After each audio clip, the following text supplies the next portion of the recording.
Josh. Yeah, good to see you again. Have a seat. Thank you. All right, no, thanks for taking the time to come on in. Oh, thank you for seeing me. Yeah, that's all right. And so we're working on the pleadings at the moment, which is basically the court document that articulates the claim of the individual who is the applicant, as well as behind, and bringing the claim on their behalf against BHP for all the different types of sexual harassment. We've had to redact the names of many of the women that are making these complaints because they do genuinely fear retaliation from their communities, from men on these sites, because many of these women live in a mining community and they work still on mining sites, and they know what happens to women who speak up. And so that'll be the first step, is they'll say, oh, it's such a big document, it's going to take us a long time to respond to that. We've heard reports of everything from unwanted touching to serious sexual assault to rape, violence, as well as gender discrimination and to do with pregnancy discrimination as well, and women returning from maternity leave.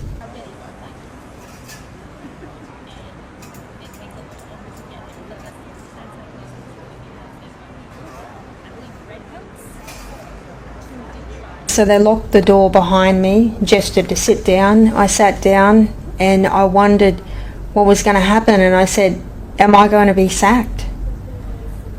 And they said, well, it depends on the answer that you give. And then they continued to question me then on who I'm having sex with. And I said, what's this in relation to? Oh, well, we're concerned that you're rorting the system with a employee incentive program, a big thanks. You know, a system where it might be something like a $10 Bunnings voucher or a gift card or a thank you email for appreciating other colleagues' work.